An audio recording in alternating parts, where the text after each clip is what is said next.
자, 여러분들 안녕하십니까? 드디어 4월을 맞이했습니다, 여러분들. 자, 코리안TV의 권준영입니다. 시간이 참 금방 지나가는 것 같아요. 저뿐만 아니고 아마 또 제 영상을 지속적으로 보시고 또 잡코리아 통해서 여러 정보 얻어가시는 분들도 마찬가지지 않을까 싶습니다. 벌써 4월 초중순을 향해 가고 있습니다. 오늘은 그러한 4월 초중순 공고의 핵심까지는 잘 모르겠지만 어쨌든 대장주, 우리 주식으로 치면 그 역할을 하는 DB그룹, 예전에 동부그룹이죠. 물론 약간 그 좀 연결고리가 좀 있긴 하지만, 그래서 DB그룹에 대해서 조금 여러분들한테 말씀을 드리고자 합니다. DB 채용이 4월 18일까지 진행이 돼요. 항상 이렇게 채용 기간이 넓게 아주 길게 뜨고요. 또 뭐 서류 합격도 한참 뒤에 나고, 그래서 5월, 6월까지 전형이 진행되는 몇 안 되는 대기업군의 회사이기도 하고요. 네, 두 번째는 문과분들이 적극적으로라는 거는 꼭 합격을 담보로 하지 않는다 하더라도 적극적으로 검토할 만한 계열사와 직무가 그래도 있는 대기업군이라고 볼 수 있기 때문에 좀 문과분들 위주로 좀 적극적으로 보셨으면 좋겠습니다. 그래서 오늘 한 3가지 관점에서 아주 간단하게 DB그룹에 대해서 좀 분석을 해보도록 할게요. 첫 번째는 DB그룹 채용 분석에 대해서 이번에 뜬 공고 4월 18일까지 진행되는 공고를 가지고 좀 같이 보도록 하겠습니다. 저도 잡코리아에서 지금 공고를 열어가지고 같이 보고 있거든요. 그래서 같이 한번 보시면서 보시죠. 이제 DB 채용 분석입니다. 여러분들 보시면은 가장 대표적인 게 DB 손해보험으로 여러분들 저랑 같이 보이시죠? 그죠? DB 손해보험을 기준으로 DB 금융투자, DB 자산운용, DB 저축은행, DB 캐피탈, DB 하이텍까지 총 6개의 계열사가 채용되고 있습니다. 다른 때에 비해서는 아무래도 금융 쪽 비중이 굉장히 크다는 걸 여러분들 뭐 금방 아실 수 있을 거라고 보여요. 그럼에도 불구하고 문과분들을 포함해서 몇 가지 이슈에 대해서 좀 짚어보는 시간을 가져보겠습니다. 자, 우리 금융 쪽에서 가장 벗어나 있는 계열사 중 하나가 DB 하이텍이죠. DB 하이텍 이번에 보면은 생산, 공정, 연구개발 관련 채용을 진행을 하고 있습니다. 전기전자 전공자분들 적극적으로 지원 가능하신데요. 근무지가 충북 음성, R&D 일부를 제외하고는 이것만 좀 고려하신다면 뭐 저는 적극적 지원을 하셔야 된다고 봅니다. 대한민국 대표적인 파운드리 업체이죠. 자, 그 다음에 주목했으면 하는 것을 제가 좀 몇 가지 아예 기업과 직무를 연결시켜가지고 말씀을 좀 드릴게요. 자, 첫 번째는 여러분들 공고 지금 같이 보세요. 자, DB 손해보험의 영업관리, 채용 인원도 많고 DB 금융투자의 지점 영업과 다르게 사실은 경험이나 전문성의 저항이 굉장히 낮기 때문에 영업관리를 준비하신 분들 중에서 일부 자격이 되시는 분들은 지원이 가능하시지 않을까 싶습니다. 자, 두 번째, DB 저축은행 영업. 보험금융권에 관심이 있으시거나 그 다음에 약간의 그래도 CSJ 연결고리가 있으신 분들은 DB저축은행도 채용 인원이 많지는 않지만 검토를 적극적으로 하셨으면 좋겠습니다. 다음 세 번째, DB캐피탈 영업 마케팅. 제가 요거를 좀 찍은 이유는 캐피탈사에 대해서 여러분들 부정적인 견해가 많다는 것 알고 있어요. 그 제2금융권 이미지도 있고 그래서 그런가 봐요. 근데 현실적으로 우리 캐피탈사는 기업금융대출이나 기계리스, 부동산 금융 등과 같은 전문 캐피탈사 업무를 진행을 합니다. 그래서 따라서 이 금융 쪽에서 나름 전문성을 키우신 분들은 뭐 신한캐피탈과 현대캐피탈을 지원을 하듯이 DB캐피탈도 같이 지원을 하셨으면 좋겠습니다. 자, 그 외에 재무 쪽 지원하고자 하시는 분들은 DB 금융투자의 경영지원, 인사총무를 지원하고자 하시는 분들은 DB저축은행의 경영지원 정도로 한정될 것 같고요. 그 외 직무들은 요구되는 요건이 굉장히 좀 스페셜하다라는 거 아실 수 있을 거라고 봅니다. 그래서 각자의 전문성에 맞춰서 넣으시면 되지 않을까 싶어요. 자, 그래서 DB 채용에 대해서는 금융권이긴 하지만 나름 조금 나눠가지고 분석을 해봤고요. 자, 두 번째는 DB에서 주목하셨으면 하는 키워드, 이건 뭐 자소서든 면접이든 제가 아주 빠르고 간단하게 2가지로 말씀을 드릴게요. 하나는 수익구조, 우리 프로핏이라고 표현을 할게요. 그 다음에 두 번째는 몰입의 가치. 이 2가지가 DB의 인재상, DB가 그동안 중요시한 것, 면접에서 많이 나왔던 것, 그 다음에 DB의 최근의 상황 등을 고려했을 때 가장 중요한 키워드라고 생각합니다. 결국은 여러분들이 DB에 입사하시는 이유는 DB와 본인이 속한 조직의 수익 구조를 개선하거나 프로핏에 기여하겠다라고는 표현을 하기 위해 지원을 하는 것이다 라고 잡으시면 좋을 것 같고요. 그 다음에 가장 중요시 생각하는 인재의 조건 중 하나가 몰입하는 것이다.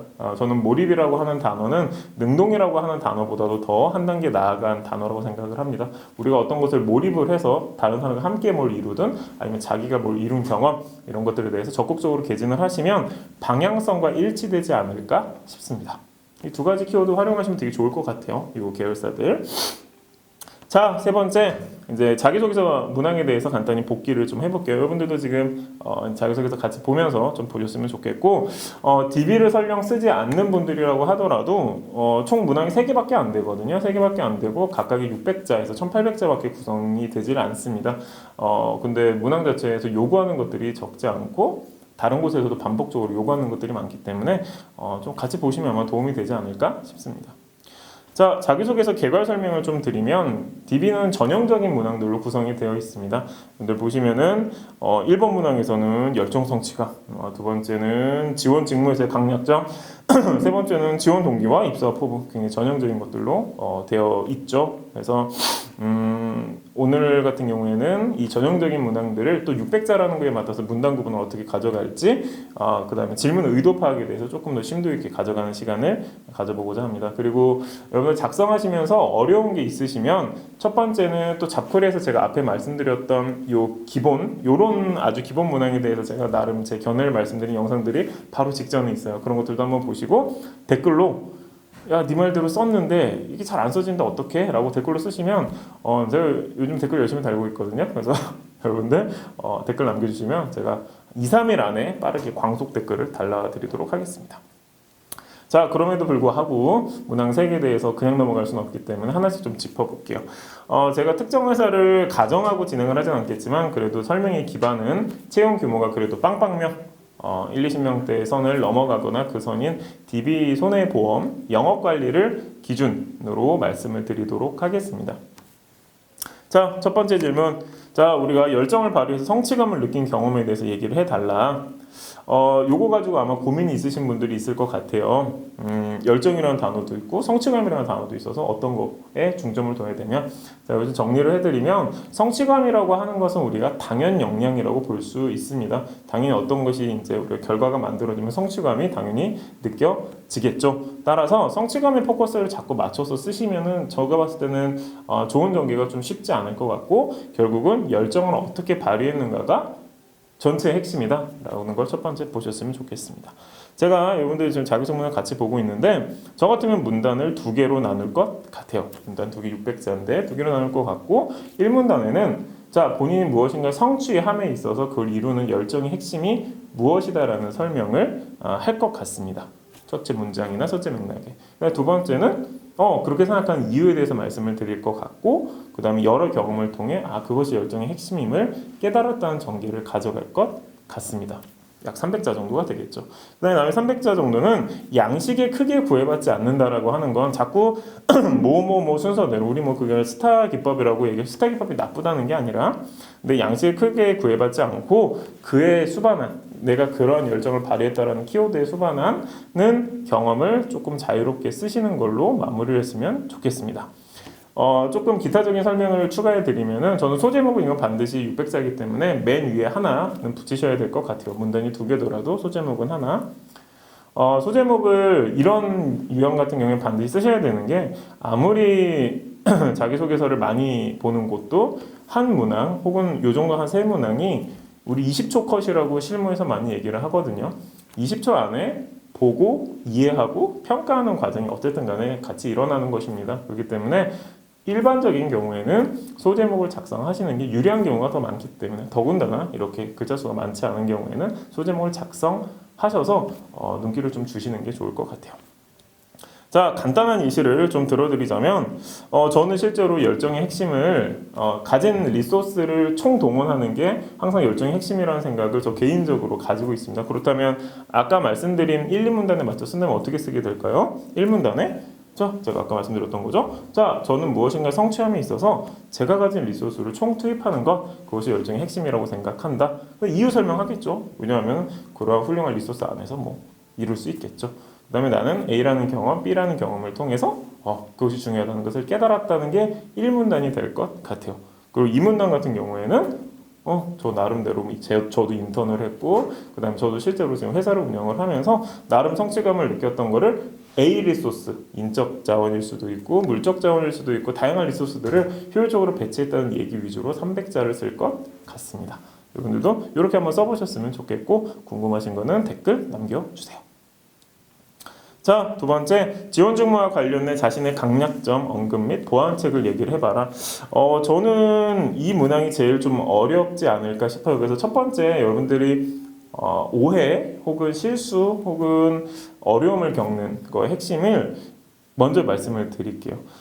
이건 분명히 성격을 쓰라고 한 것은 아닙니다. 성격도 쓸 수 있는 것이지 성격을 쓰라고 한 것이 아니기 때문에 강약점 일단 나오면 여러분들 기계적으로 저희 성격의 강점은 뭐고 약점은 뭐다 이렇게 나오는데 저는 이 의도는 거기서는 좀 벗어나 있는 것이라고 판단합니다. 그렇기 때문에 그렇게 안 쓰셨으면 좋겠고요. 그러면 이 문항을 DB가 낸 이유가 뭘까? 좀 냉정히 보면 자, 나름 냉정한 자가 진단을 통해서 보완점이 무엇인지에 대해서 인지하고 있는가를 확인하고자 하는 목적이 있는 것이죠. 지금 이 문항 자체가 사실은 직무적으로 역량이 완성된 사람들은 내가 무엇을 보완해야 되겠다는 얘기를 아주 적극적으로 하고 그 계획이 있는 경우가 많습니다. 저도 마찬가지이긴 했어요. 옛날에 쓸 때 저는 예를 들어 법학을 전공한 사람이었기 때문에 사실 경영에서 인적자원관리에 실제 적용론에 있어서 굉장히 어려움이 있다는 얘기를 굉장히 적극적으로 개진을 했습니다. 보완하면 되죠 뭐. 그렇게 그걸 의도하는 것이다라는 걸 우리가 깔고 한번 문단 구분을 해보죠. 문단 구분은 일단 철저하게 진행이 돼야 될 것 같아 보여요. 물어본 게 크게 두 가지이기 때문에 분량은 균등하게. 자, 1문단에는 강력점을 통합해서 언급을 할 것 같아요. 연기되지 않아도 무방합니다. 성격이 아니기 때문에. 자, 2문단에는 강점은 이제 됐고 약점의 보완 계획에 대해서 나름 단계적으로 설명을 할 것 같습니다. 자, 제가 그래서 예시로 이것을 좀 설명을 드려볼게요. 저 같으면 1문단에 우리 DB손해보험 영업관리를 한번 해볼까요? 자, 제가 만약에 지금 DB손해보험을 쓴다 이러면 자, 저는 DB손해보험에서 손해보험 영업관리 업무를 수행을 하면서 전문성을 기반으로 구성원의 동기부여를 통해서 성과를 달성하는 데 있어서 압도적 강점이 있다고 생각을 한다. 그리고 간단한 경험을 소개하고 그럼에도 불구하고 통계나 데이터베이스에 대해서 전문적으로 접근하지 못하는 것이 한계라고 생각한다. 결국 영업관리도 소비자 데이터에 대한 진짜 이해가 영업전략을 도출하기 때문이다가 강약점에 대해서 나름 입체적으로 설명한 1문단이 될 것 같아요. 제가 이 중간에 간단 경험이라고 말씀을 드린 부분은 에피소드로 쓰라는 게 아니라 내가 학생회 같은 걸 하면서 그런 걸 발휘한 적이 있다라고 하는 병렬적이나 총괄 언급을 하시면 좋을 것 같다 였습니다. 1문단이 이제 털어낸 거죠. 예를 들어 저런 사람을 놓고 보면 전문성을 가지고 동기부여를 되게 잘 시키고 그 다음에 통계나 DB에 접근에 있어서는 좀 보완해야겠다는 생각이 있는 거죠. 그러면 2문단은 이제 다 털어냈으니까 그 통계나 데이터베이스에 대해서 어떻게 접근을 자세히 할 것인가를 두 단계로 설명할 것 같아요. 하나는 이론 학습이 필요하겠죠. 자발적인 이론 학습이 필요할 거고요. 두 번째는 적용 영역에 대한 나름의 계획이 있어야 합니다. 예를 들어서 내방 고객에 대한 것이든 내방 고객 이슈는 없겠지만 3년 이상 유지된 고객 거래선에 대한 것이든 예를 들어서 내가 적용할 영역을 거기에서부터 적용해 나가겠다고 하는 걸로 저 같으면 풀 것 같아요. 그래서 여러분들 요거 말고도 다른 보완점 같은 경우에는 보완점이라고 인지를 한 순간 능동적으로 학습하고 이론적 이해를 하겠다. 그 다음에 거기서 그치는 게 아니라 내가 생각했을 때 여기서부터 시작하는 게 좋을 것 같아 라고 하는 시작점 혹은 주요 적용 영역을 얘기하시는 게 좋을 것 같습니다. 그렇게 아마 병렬 기자를 하시면 유피터 쓰시는데 어려움이 없지 않을까 싶어요. 자, 세 번째, 회사 지원 동기 및 입사 후 포부. 전형적일 수도 이렇게 전형적일 수가 없죠. 그래서 요건 거의 바로 예시를 좀 들어드릴까 합니다. 회사 지원 동기나 입사 포부는 사실은 짧은 영상이지만 사실 클립 영상 등을 통해서 직전에도 자코리아 영상을 통해서 많이 소개가 좀 저 기준에서는 이제 된 거기 때문에 그걸 통해서 확인을 해주셔도 좋을 것 같지만 또 사례를 많이 들어드리면 여러분들 이해가 쉽기 때문에 바로 나 같으면 이렇게 쓰겠다, 저 같으면 이렇게 쓰겠다 설명드린 걸 가지고 이렇게 쓰겠다는 예시를 들어보도록 하겠습니다. 저 같으면 일단 물어본 게 두 개이기 때문에 문단을 두 개로 나눌 것 같아요. 그리고 너무 영역이 다르기 때문에 소제목도 두 개를 쓸 것 같습니다. 자, 1문 단위 그러면 소재 목수 그러면 한 200, 한 7, 80자 되려는가요? 한 8, 90자 되겠죠? 자, 저는 3단 구조로 여기서 언급이 되다고 생각해요. 아무리 300자지만. 첫째는 뭐 기준을 두 가지 얘기는 어려울 것 같아요. 나름 해당 직무에 준비되는 사람으로 기준 한 가지 명확하게 제시를 합시다. 그 다음에 해당 업무를 할 사람. 저 같은 경우에 이제 손해보험 영업 세일즈 매니지먼트를 할 사람이니까 그 관점에서 그 기준이 왜 중요한지 설명을 하고 DB 손해보험이 그러하다라는 것을 한 줄씩 쳐내가면서 칠 것 같아요. 예를 들면 약간 이런 것 같아요. 금융 상품과 서비스 그 자체의 전문성이 있는 곳에 성장 가능성을 목격할 수 있다고 봐요. 영업관리 준비된 사람은 뭐 기차적인 CSR 활동도 좋고 뭐 마케팅 활동도 좋지만 금융상품 자체가 경쟁력이 있다는 걸 기준을 제시할 수 있죠. 첫 번째. 그럼 그게 왜 중요한지를 해야죠. 뭐 얘도 결국 금융소비자는 다른 부가적인 것보다 결국은 앞으로 가면 갈수록 이것에 집중한다는 확신이 있겠죠. 근데 DB는 A, B, C 상품이나 서비스 제공 방식 그 자체에 있어서 경쟁력이 있다는 얘기를 하는 게 1문단이 될 것 같아요. 분량을 300자에 맞춰서 세 가지 논리만 들어가면 될 것 같아요. 자, 그 다음에 이제 입사업 포부죠. 이 문단 입사업 포부를 작성을 하셔야 되는데, 자, 이 문단 같은 경우에도 먼저 논리 구조에 대해서 얘기를 하고 예시를 좀 들어드리도록 하겠습니다. 저 같으면 이걸 자꾸 5년 뒤 10년 뒤 이건 어차피 못 써요. 300자이기 때문에 여러분들 공감하시죠? 그래서 저 같으면 키워드를 하나 제시할 것 같아요. 키워드 하나 딱 제시하고 그게 나한테 왜 중요하고 말이야. 해당 직무에서 왜 이뤄야 되는지 영업관리 왜 중요한지 중요 이유 빡 던지고 그것이 만들어갈 시너지를 3단어로 쓰는 게 분량상은 적절하다고 생각해요. 이걸 자꾸 해당 것을 어디서 소위 이제 뭐 액션 플랜이죠. 그 기반으로 쓰게 되면 저는 조금 목적에선 벗어나는 게 아닌가라는 생각도 듭니다. 그래서 예를 들어서 저도 이렇게 한번 써볼 것 같아요. 키워드 위험 요소로 한번 해볼게요. 제가 예시를 많이 드는. 자, 저는 DB 손해보험 세일즈를 전체적으로 관리하는 사람으로서 위험 요소 관리라고 하는 거 이 키워드에 맞춰서 포부를 전개하고자 한다. 그럼 이게 왜 중요하냐면 이유 설명해야죠. 손해보험 업계가 놓인 내외부적 상황을 고려했을 땐 결국은 내외부에서 발생될 수 있는 위험 요소를 관리하는 것이 앞으로 돌아가 보면 프로핏이나 이런 것이 중요하다고 보기 때문이죠. 제가 분명히 프로핏이라는 단어가 되게 중요하다고 했죠. DB 같은 경우에는. 자, 그 다음에는 만들어갈 시너지로 마무리할 것 같아요. 자, 이게 결국 관리가 되었을 때는 앞에 설명한 수익적 구조에 대한 이익뿐만 아니라 영업적 유지, 즉 이쪽 손해보험 업계는 어쨌든 간에 현재 이 상당 부분 순위에 있는 기업들은 현재 고객을 지속적으로 유지해서 확장하는 데 있어서의 과제가 있단 말이죠. 그래서 거기에 있어서 특히 유지, 락인, 리텐션 영역에서 강점이 있을 것이라고 본다로 간략하게 언급을 하시는 게 좋지 않을까 싶습니다. 자, 이렇게 보면은 쉽다면 쉽고 어렵다면 어려워 이 세 가지 문항이. 왜냐면 너무 전형적이고 이것은 사실은 제 영상을 좀 몇 개 보신 분들이라고 하고 자쿠레에서 보신 분들이라고 하면 이렇게 써야 되는구나 라고 하는 것에 대해서 감을 잡을 수 있는 그 문항들인데 두 가지 정도씩을 항상 물어봤고 각 문항에 대해서 특히 2번 문항 같은 경우에는 뭐에 중점을 두는 거, 이게 성격이냐 아니면 무슨 뭐 기술적 보완점이냐에 대한 이슈가 있기 때문에 제가 지금 말씀드린 부분을 가지고 DB를 여기뿐만 아니라 다른 지금 계열사도 자기소개서가 같은 문항이 같은 것으로 지금 파악이 되잖아요. 그래서 여러분들 요거 중점을 두고 하시면 좋지 않을까 싶습니다. 지금까지 DB에 대해서 나름의 채용 분석과 그 다음에 조금 이해 어려우신 분들에 대해서 계열사 주목하셔야 되는 계열사, 그 다음에 또 자기소개서나 면접 준비할 때 우리가 신경 써야 되는 키워드, 그리고 문항의 세 가지 문항에 대해서 간단히 짚어보는 시간을 가졌습니다. 4월에 DB가 중요하기도 하지만 다른 회사들 지금 계속 뜨고 있어요. 지금 오늘 촬영일이 4월 3일인데 무지하게 많다 여러분들. 그래서 적극적 지원이 취업의 성공의 핵심이다 라는 거 잊지 마시고 DB 포함해서 많이 지원하셨으면 좋겠습니다. 그러면 궁금하신 건 진짜 댓글로 좀 많이 남겨주세요. 제가 좀 간략하게 설명한 부분도 있기 때문에 보시면 제가 개인의 생각에 맞춰서 대댓글을 달려드리도록 하겠습니다. 지금까지 자쿠레 TV의 권준영이었습니다. 감사합니다.